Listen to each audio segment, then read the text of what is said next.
The word addiction has a terrible meaning in most people's minds. A mindless incapacity to do what you want and enslaved by something out of your control. Welcome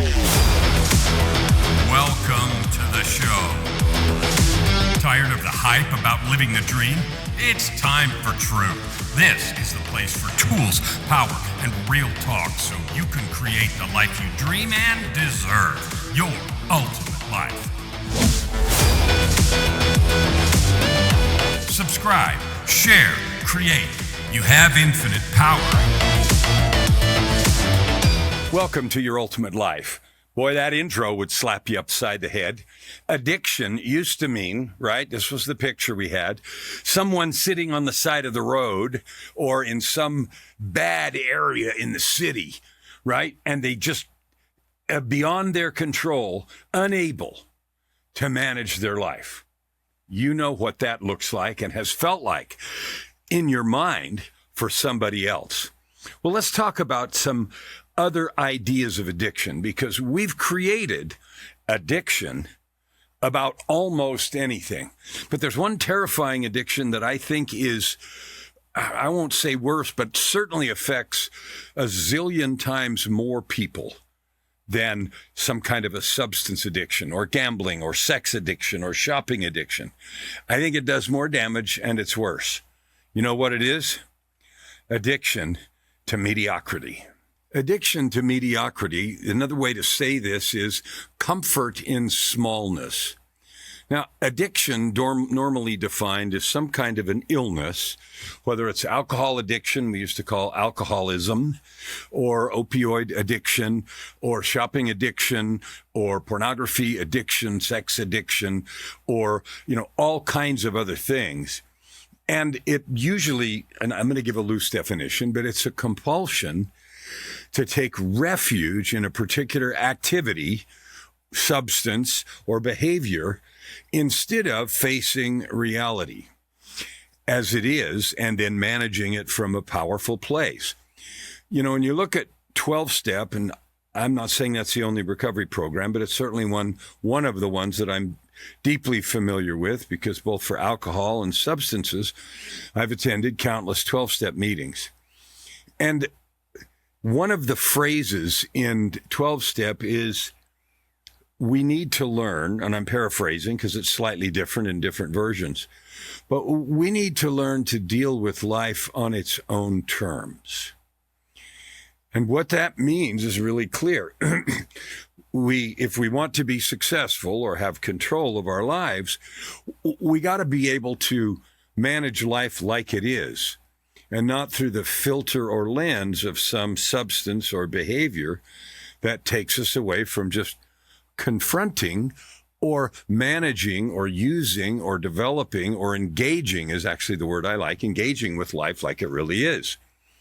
So what is it about addiction to mediocrity? And I made some bold claims. I said it's more terrifying and more damaging than any other addiction. And I stand by that, because it is the root, or I think the root of this epidemic of lack of performance and growth and so forth. This blaming, this rage that we have in politics, clearly manifest in the U.S. right now. As you know, Joy and I live in Canada, but we're both dual citizens, and so we watch with interest as this negative emotion between the U.S. and Canada goes about attacking and defending and, the premier of this and president of that, or prime minister, all that stuff. And addiction to mediocrity. Now, addiction, again, it's taking refuge in some substance or behavior or idea or attitude that allows us to face life in a way that's not real, not true, but through some lens. Now, it's easy to understand with alcohol, for example. Oh, I got to have a drink to take the edge off. Take the edge off of what? Take the edge off of life as it is, or my situation as it is, or my relationship with my significant other or my business partner as it is, or the work or things that are in front of me as they are. And so, man, I got to take the edge off. Take the edge off the day, take the edge off the meeting, take the edge off the whatever, right? Because the feeling that we have, and having lived there for years, many, many years, we got to do something, because confronting things as it is too hard, or working with things as they really are is too hard. And that our unwillingness to work with life, and I don't like to say confront or face life, because that implies that everything has to be a conflict. And you know what? When you take refuge in any kind of addiction, that's what it feels like. It's a frickin' conflict. Conflict with somebody else, with your partner, with life, with your money, with your bank account, with your job, with your kids, with your whatever. You've got to take the edge off. And the edge is just reality, like it is. Byron Katie, one of my favorite authors, says the only suffering we have is when we're arguing with reality. And that, the idea of facing life on its own terms can be viewed hard, or it can be viewed as simply truth. And if we are unable or unwilling to face life on its own terms, then we turn to some other behavior. We might ignore things, or we might sit and binge watch Netflix, or we might take a few drinks or some other substances, or go spend money, or dig down in porn, or do whatever it is, so that we're not connected to or focused with or able to engage with things as they really are. So this is the third in the set of episodes about the swamp.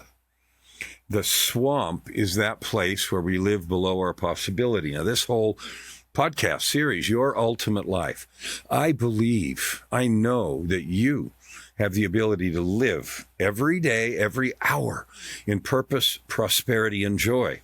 And no, I don't mean there aren't struggles or things that go sideways or crap that happens you didn't want or failures or people that are unkind. I don't mean any of that. What I do mean is when those things happen, and they do and they will, you are not derailed. You are not driven into anger or self-recrimination or giving up, or that isn't the reaction. Okay, that's the ultimate life. I live, me, Kellan, but I'm giving this to you too, to say, I live in purpose, prosperity, and joy every hour of every day. Now, that might sound like a bold claim, and Kellan, you're full of crap, but it's something you can learn to do. And what I can tell you is living there is joyful, because that means no matter what happens, I'm having fun. I love my life. I run a program and nobody buys. Oh, no. It's not oh, no. It's just information. I know there's a way through, around, or over this, and I can look for that and get into it without getting excited, burned down, or negative. Okay, what do we need to do? What can I learn? What coolness can I create from this pile of garbage I didn't want? I'm not saying there's not frustrating emotions or circumstances or anything, but the question is always, what can I build from this situation? You can call it a disaster if you want. Or in the face of awesome success, how can I remain humble and add more good to the world because of this awesome success? Not, whoa, look at me, I'm so cool. So that is purpose. Prosperity is the natural outcome of living in joy, in purpose. Having a purpose. Have you declared your life purpose? That's just a really simple question. My life purpose is to reach and bless 300 million people and build a large business, the Ultimate Life University, with 4 schools, to give people the tools, the encouragement, the frameworks, the examples of creating meaning in the world, creating wealth, generational wealth that goes beyond your own family, and an impact. Every one of us has the opportunity to change the world. Like, really? Can you imagine? Just slow down for a sec. You, right here where you are, can change the world, the trajectory and outcome. Now, we've gotten stuck in the idea that if I can't Harry Potter it, like, funny, if you watch the Fantastic Beasts movies, right? Where, what's his name? The guy with the suitcase, I forgot, with all the magical beasts in the suitcase. So in New York, and when all this destruction and buildings are all blown down by the obscurial and all this destruction, They wander down the street and wave their wands, and all the things, the buildings pop back up and the ground flows back together, and all this horrific damage that was done is all undone. We have the idea that if it doesn't happen like that, or some version, either fixing things or creating massive wealth or impact, that it's not okay. It's too frickin' slow. Well, nothing works like that. Nothing works like that. Once in a while, some extraordinary thing happens, a convergence, and somebody, buys a piece of real estate and it quadruples in value in 2 or 3 months or even a year. Or Bitcoin, and it takes off. I thought about buying Bitcoin in 2009. I heard about it. I was going to buy a Bitcoin mining machine, and I didn't really understand what the blockchain was or anything else, and I didn't. And I've watched it go from 2000, I don't think, maybe it was 9 or 10. And I didn't do those things, even though I looked at some and thought about it. And now it's gone from worth nothing, a tenth of a cent or whatever, to now, 60,000. It was 120,000 a while ago. And I personally know people who got in early and have made millions, hundreds of millions of dollars in that thing. Okay, but that still wasn't a fast thing. 2009 to now is 18 years. So there's opportunities like that. But we seem to think they're not for us. They're not, somebody else somewhere, they got in at the right moment. They either got lucky or some tip or insider trading or whatever, right? Growth is not like that. The Olympics just passed. Nobody got to those gold medal podiums in an afternoon or a week or a month or a year. Nobody. A Nobel Prize in physics, Einstein and others, and in Nobel Prize in chemistry or medicine or whatever it is. It didn't take a day or a week or a month or a year. It took years of learning, years of experimenting, years of discovery, years of failure. So all of those successes are real, and they are celebrated, and they are possible. And here's the cool thing, and hear this. The proliferation of tools, the internet so many years ago, AI in the last 3 or 4 years, and now really blowing up in the last year or two. Those have the ability and they're going to make more millionaires. If money is your most important measure of success, somebody said the AI is going to make more millionaires in 5 years than the internet did in 20. Well, that's a bold claim, but it's probably true. And it's not because it's magic, it's because it's powerful. And you can see right now, as you look around, more AI tools and advertisements on everything, Facebook and TikTok and yo mama, that all these new tools that are going to turn everything you're doing into, guess what? Instant success. Nonsense. Powerful tools, I use them every day, all the time. And it's going to take dedication, learning, and work. And because, I go back to the Fantastic Beasts, I still can't think of that guy's name with the suitcase. Maybe I'll think of it before we're done here. But anyway, that we can somehow walk down the road and wave the wand and all the buildings line up for us, or all the patents line up for us, or all the sales and the sales copy line up for us, even with the help of AI, which is magic. Closest thing to magic we've had in a long time, because it researches so well and writes so well. And yes, it hallucinates. And yes, it can be very helpful.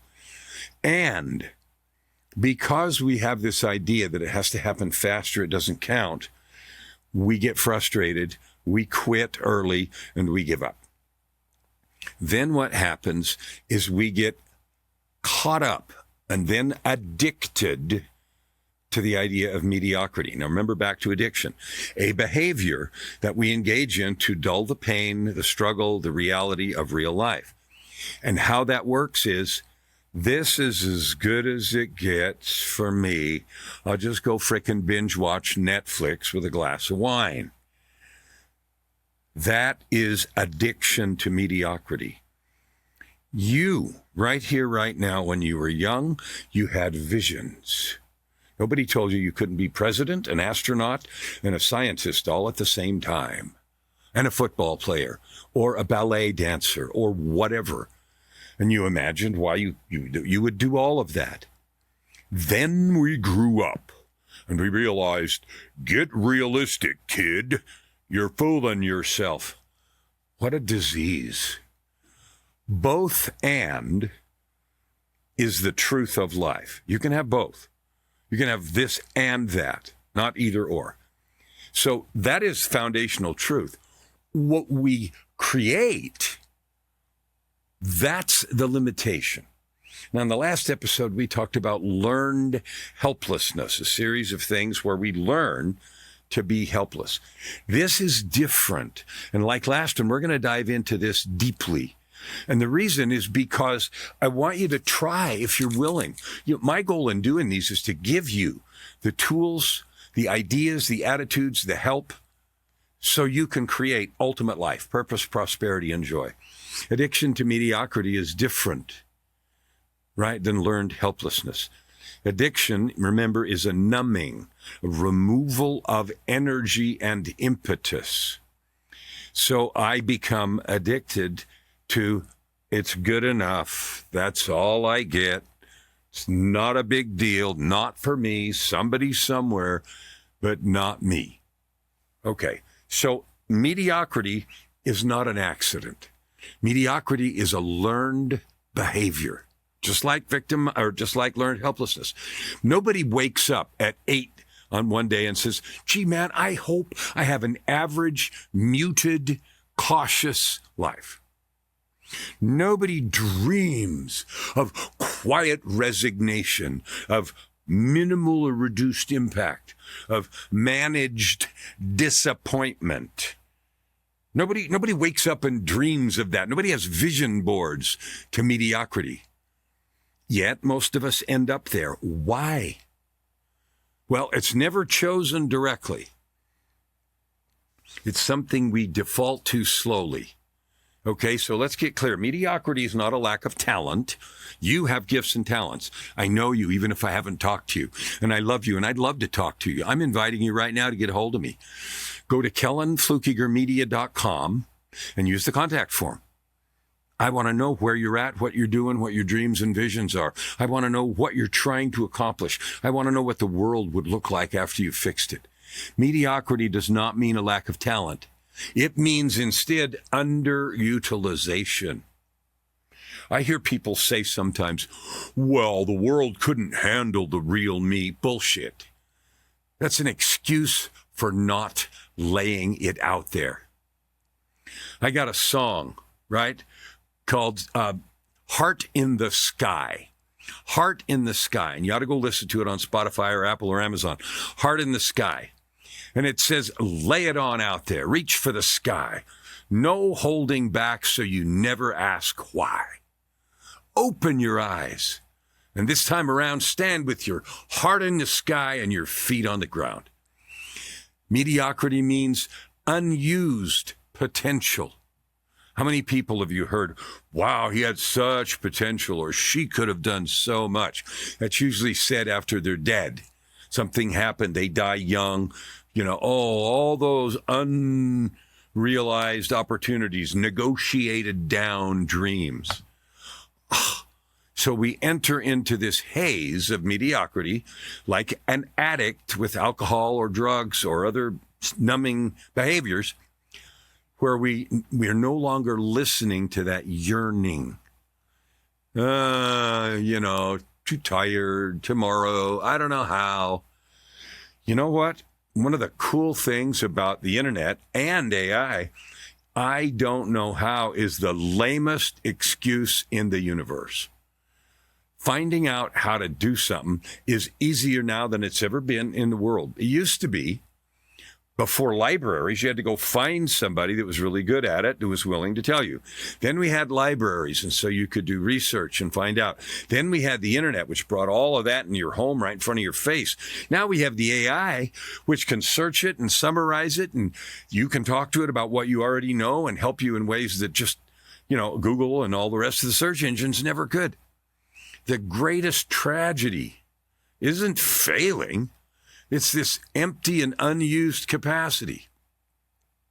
Now, addiction to mediocrity. I hope you can be honest. I'm saying all this because I love you. I believe in you. I know you can not only have your ultimate life, but you can change the world. Now, I ask people all the time, what does the world look like after you fixed it? And some people say, well, there's no more hunger. There's no more poverty. I know a guy right now, I think I mentioned this in another episode, he's changing how capital markets work so that we get money to the real powerful society-changing projects and ideas. Okay, so mediocrity feels safe. This is one reason we're addicted to it, because it feels safe, right? It feels safe. Same thing as you drink too much and you feel powerful. It breaks down your inhibitions. You're able to go talk. It's before you get stupid drunk or stoned or whatever. But it's safe. It's a place we know. It's inside the circle of comfort. So mediocrity feels safe. So here's some reasons. It avoids judgment. If you're not trying hard, you can't fail hard. Those that dare greatly fail greatly. But nobody that landed on top of the Olympic podium or in the science world or the performing world or anything else got there without failing, on their face, flat, blop, a bunch of times. And you can say to me right now, Kellan, I don't want to do that. I'm unwilling to take the chances, put forth the effort that it would take to fail greatly and get back up. I'm unwilling to do that. I believe you if that's what you say, and I'm sorry, I'm sad, because I want to see you fully in blossom, realized and recognized, and it's not about what I want, who gives a crap, but it's about the benefit you could bring to the world. Can you imagine just for a minute, if let's just pick 10 people that you know, think of a few names, 10 people that you know, and that you know right now are not using their genius, their talents, their skills to max. They're just floating. Now, I want you to imagine what the world would look like, even their local world, their neighborhood, their family, their community, their city, their school, their workplace, if they just showed up all in, all the time. They just chose this, to get rid of this mediocrity disease, addiction. What would it do for them, and what would it do for people around them? What would the answer to that question be for you? If you showed up all in all the time, just because you can, not because I ask you or because somebody makes you because they can't, what do you think would change? I know when I stopped doing that, stopped just showing up half-assed, but all in, all the time, everything, and nobody's perfect, but every time, everything's changed. First of all, I feel good all the time. I have fun all the time. And the difference I make is way bigger. And so what about me? It will be the same for you. Instantaneously? No. Fast enough to scare the daylights out of you? Yes. So I want you to think about that. Another reason it feels comfortable is if you don't step out and show up like that, well, then you can't be criticized. And sometimes the thing we want to avoid the most is someone going, dissing you,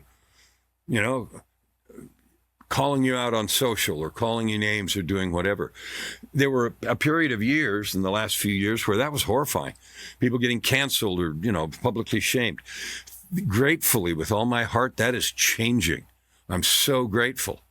It's being tolerated less. It's still happening a ton, but it's being tolerated less. And I love that. Here is another reason. It avoids judgment was the first one. It avoids responsibility is the second thing. Nobody can judge you and diss you, and it avoids responsibility. Well, it's not mine. I didn't commit fully, so I don't have to deliver fully. It's the same thing with procrastination, right? I used to put stuff off because, and this was unconscious, I realized it later, I put stuff off till the last minute because I told myself, well, I work well under pressure. Well, that may have been true, and I produced acceptable stuff and sometimes even good stuff. But there was always a door, an out that said, well, if it sucks, or even sort of sucks, or somebody disses it, I said, well, I could have done better if I'd had more time. Oh, talk about a waste of potential. I wait, I do it less, I give it all my got in the last little bit, and the escape hatch, the exit valve is, well, if I had more time, I just did it the last day, so, oh, what a disease. I don't do that anymore because I hate how that feels. Not that whatever it was is better or not as good. It's the attitude of I have an escape hatch to blame, right? Now, here's another one, and this is really painful for me. If you never decide, and I go all in clearly, then you really never really test your ceiling. Like, what could I do? And a lot of reasons we might be afraid of that. It's not as high as we thought. We're not as good as we thought right this minute. We're afraid to admit it and confront our limitations. So mediocrity protects us from that fierce ownership. I'm protected from that. Here's another one. Addiction to mediocrity avoids visibility. We can stay in with the crowd, stay in with the mid, good enough, floating around the center, because visibility, it exposes flaws, right? Somebody puts their art out there, puts their writing out there, puts books they've written out there, puts their music out there. Somebody's going to diss you. If you haven't had haters, you haven't said anything honestly. And so we're free. I mean, I'm talking about living the ultimate life, purpose, prosperity, and joy. And this discussion of the swamp of learned helplessness, addiction to mediocrity, and victim mindset, which will be next episode, this discussion of that is for those who want to get out of the swamp. It's for those who are tired of living small, of staying in the middle, of being addicted to mediocrity, of avoiding visibility, of being scared of haters. Okay? Visibility can trigger insecurity. So it exposes flaws, invites comparison. You're not as good as so-and-so's better, and it triggers this insecurity. All of those things come right out of my old playbook. Smallness. Being small feels so stabilizing. Here's a truth. It's easier to criticize than create. It is easier to criticize than create. So you and I, we get to decide if we're going to sit on the side and be a critic or if we're going to step out and create. No critic ever produced world-changing results. Art, literature, music, performance, technology, no critic created world-changing results, period. So we can protect ourselves. And I always use the phrase, dying with your music inside. You have a symphony that is unimaginably beautiful, powerful. Maybe it's a piece of art. Maybe it's literature. Maybe it is music. Maybe it's just expression. Maybe it's an explosion of kindness and love. Maybe it's an explosion of healing. Maybe it's a new healing modality. I have a client right now who's working with another person who's not a client, but who I know. They're changing the face of medicine. They're bringing love into medicine. Caring instead of clinical distance. That's going to change the world, but it's also going to expose them and invite comparison and all the things that we just talked about. So here's the thing. Criticism requires no courage. It's easy to sit on the sidelines and diss. It's easy to throw stones, to point out the flaws. Okay, creation requires vulnerability and courage. Criticism doesn't. Cynicism feels intelligent. I am an intelligent critic. Courage feels risky. Those things are true. And this is our invitation to decide where we stand. Because when we sit inside those safety zones, right? I don't want visibility. I don't want exposure. I don't want that. We are living with an addiction to mediocrity. We are living with that blunting atmosphere where we're not exposed, we're not out there, and we're also not creating powerfully.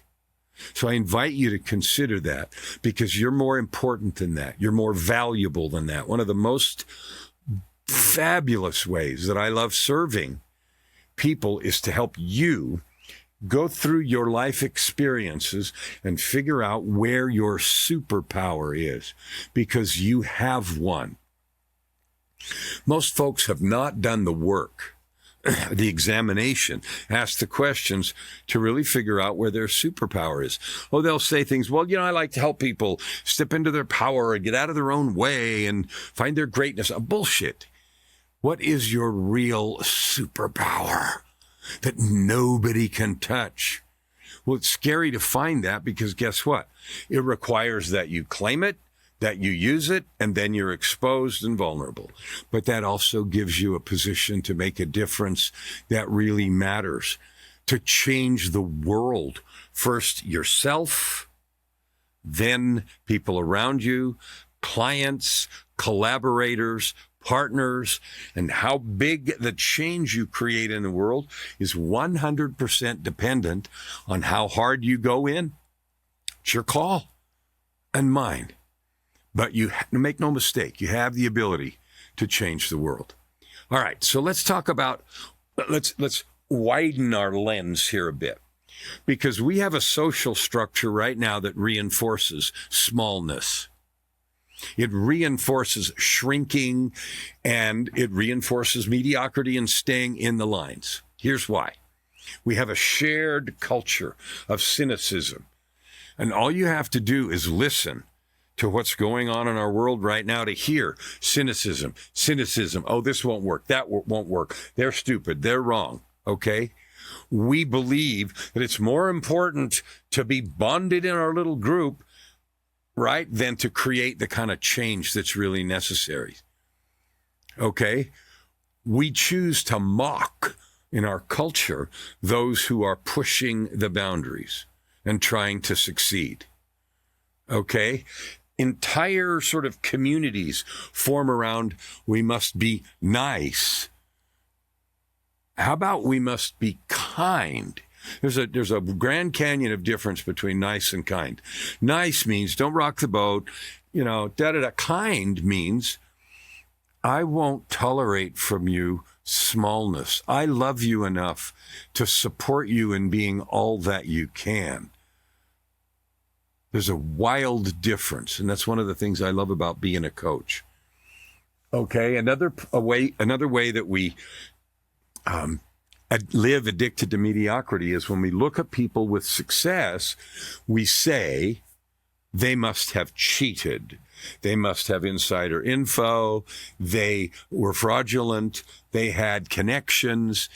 I'm not denying that those things exist, but when we go there and assume that because they won, they cheated, we are addicted to mediocrity. We assume and normalize mediocrity as the normal state, because anybody that rises above that, well, they're a cheater. Anybody that expresses lofty goals, they're unrealistic. And if they achieve all or part of that vision, well, they got lucky.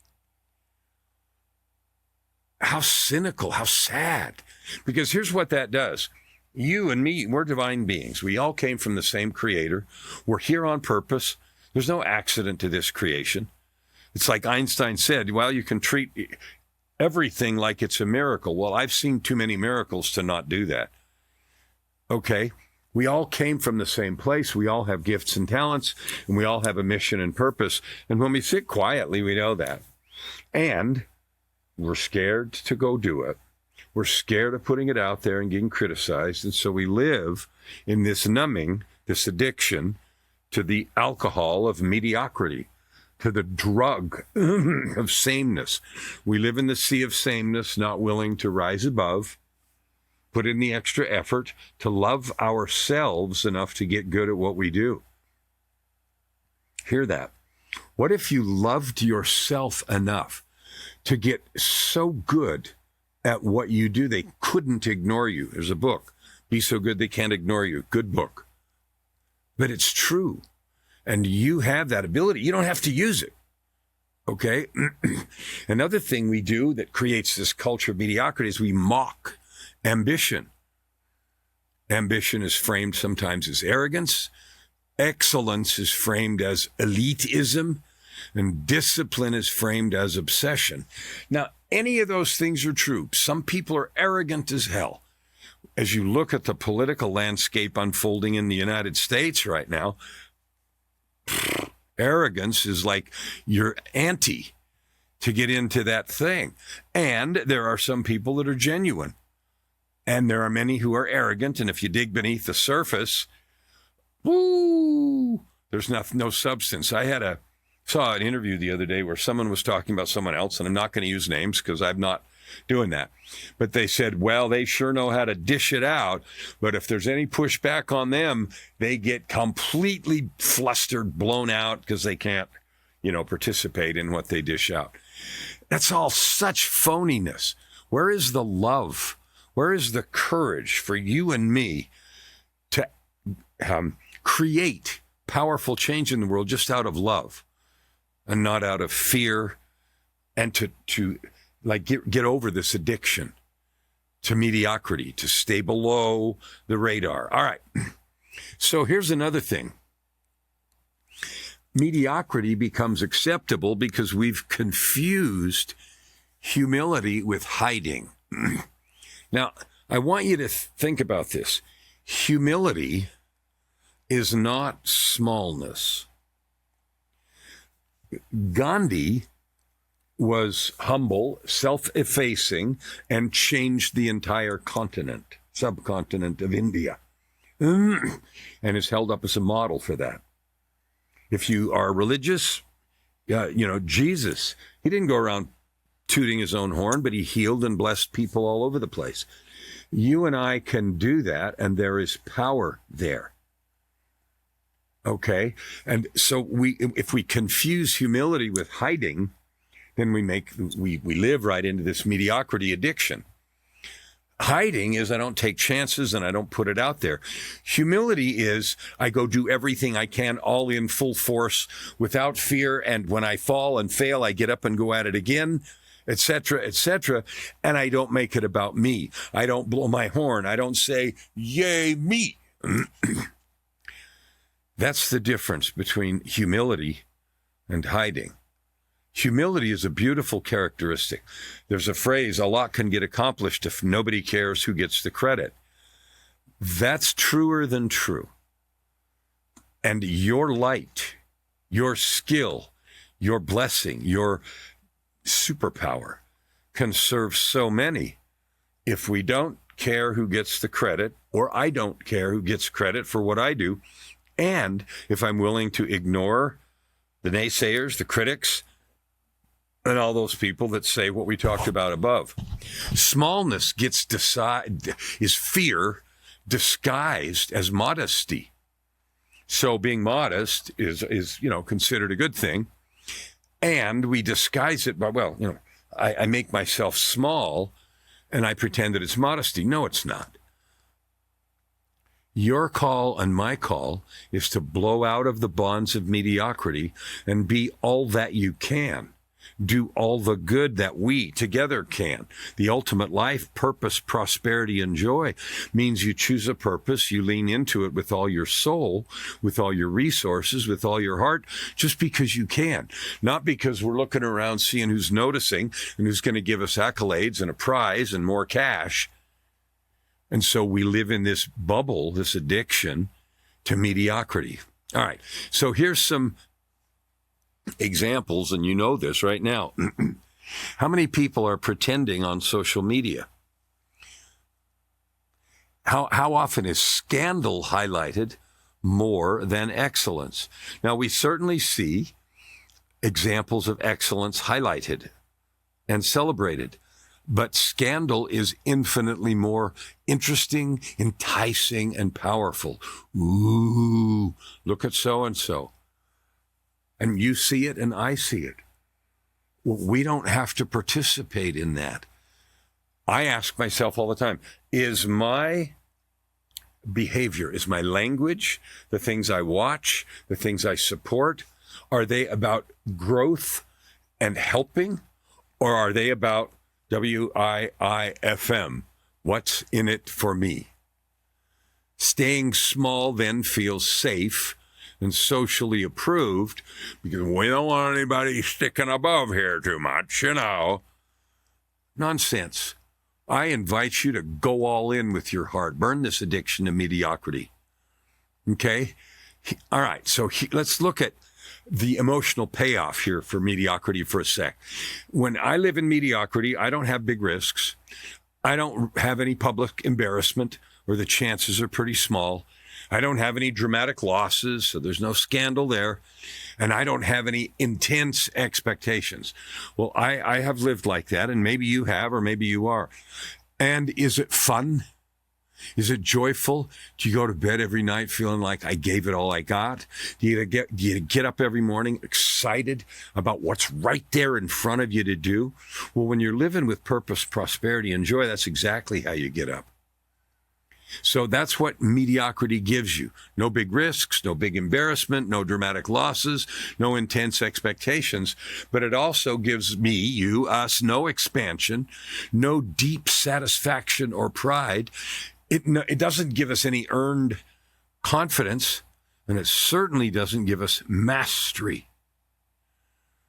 You know, falling in love with the growth process is a real thing. I gave it all I had and grew as much as I could.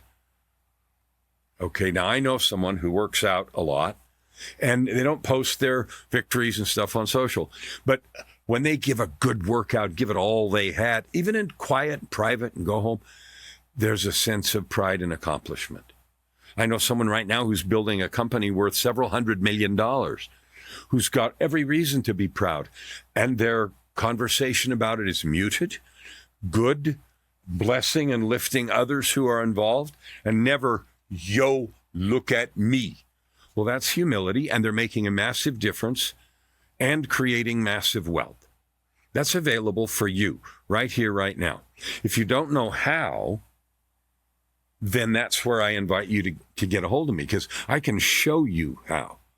That's the place that we live. Joy and I have made that commitment, and we didn't get their magic, and we didn't have any insider trading, and we didn't have any special stuff. It's a process of learning and execution, learning and execution. If you want to talk about it, KellanFluckigerMedia.com, they use the contact form, because there's a way to get to purpose, prosperity, and joy, or I wouldn't waste all the time that I use talking about it. I have gone from this totally broken place to this place of just joy and happiness. And you know what's funny? When you really make that switch, the thing that comes right behind it is a yearning to share it, a yearning to help others. Now, some people, you know, I'm greedy, I got mine, you guys all go to hell. You guys figure it out yourself. I did, beat it. There's no love there. People who earn their way to the top almost, not all of them, but almost always are willing to turn around, give a hand, and help you with real life, because there's an infinite amount of prosperity. It's not a limited pie. Infinity is the ceiling. We're taught to believe otherwise, and that's not true. Here is the truth. When you go big, there's periods of up and down. Think about stock markets, market volatility, Bitcoin volatility. And here's what we trade. If I live in mediocrity, I trade that volatility for flatness. Well, if you want to, you're free to do it. But what I've learned the hard way is a life without risk is a life without expression. Just let that land. If you live a life without risk, or you're in that mediocrity, that's a life without fully expressing yourself. It's safe, it can be comfortable, and it's boring as hell. So you have in you the ability to change the world. You have the ability to have purpose, prosperity, and joy. And you can choose whether or not to use it, to get into it, to live it, to love it, to embrace it, and share it. Okay? Here's the thing. Your nervous system adapts to comfort. I don't need to. Comfort then becomes dependency. Dependency becomes identity. That is exactly the road to addiction. Alcohol, your nervous system adapts to comfort. The haze, drugs, the same thing. Shopping, sex, whatever. It becomes the haze. Comfort then becomes dependency. I gotta have it. And dependency then becomes identity. That's the road to misery, the road to hell, as it were. It's the road to dying with your music inside you. You stop stretching. You stop dreaming bigger and imagining things that could be. You stop testing.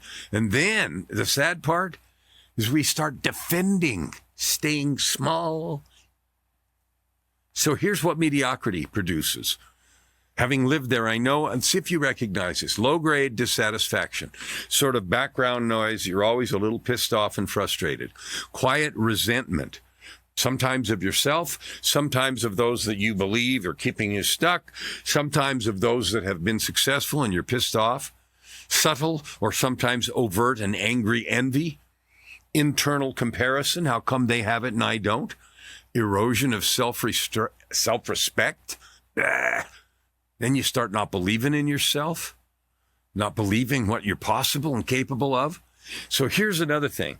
Mediocrity protects you. It does. It protects you from the possibility that you try fully and still fail. That's one that just stuck me so long. I'm going to go out and give it all I got, and what if it sucks? What if I fail? What if I bomb? That was a painful thought for me, so I hid. I don't do that anymore because finally the pain of the idea of dying with my music inside became overwhelming. So I don't do that. I stick out my neck, my thoughts, my feelings, my words, my love, my invitations, and whoever loves them, fine, and whoever hates my guts or disses me, I love you anyway. And that means purpose, prosperity, and joy. You know what? It also protects you from the responsibility that comes with influence. It protects you from the weight of excellence. So if you don't want the responsibility that comes with influence or the weight of excellence, mediocrity is the way to go. Excellence demands discipline, integrity, follow through, and resilience, because we're going to fall. And deep inside, I would be willing to bet anything you want that. You want to look at yourself and know you lived all in, you lived full out, whatever the words are, and you gave it everything you got. Mediocrity demands nothing. That's why it's so addictive. It doesn't demand anything. So here's the decision point. The decision point, there's no drama here, just clarity, and you have to decide. Where have you reduced your expectation? What dream have you negotiated down and said, I'll just settle for less? What standard have you lowered about your own performance and your own gifts? Where have you been calling humility a fear, calling humility a virtue when it's really just fear with the clothes of humility? You were not designed for smallness. You weren't. You're capable and designed for greatness. You can make a difference and change the world if you want to. But it does take the courage to be out, to be criticized, to be visible, and to be vulnerable. And my own experience is, having made that change, it's worth it. Okay? It's simply a decision. It's not true. Some people were destined for greatness. You are one of those. You are destined for greatness if you want it. If you want it. Moving forward with this commitment to excellence instead of addiction to mediocrity is a key to purpose, prosperity, and joy. It's a key to moving each of us, you and me, together. And I'll meet you there, living in your ultimate life. Never hold back and you'll never ask why. Open your heart and this time around. Right here, right now. Your opportunity for massive growth is right in front of you. Every episode gives you practical tips and practices that will change everything. If you want to know more, go to KellanFluckigerMedia.com. If you want more free tools, go here, YourUltimateLife.ca. Subscribe. Share. Stand with your heart.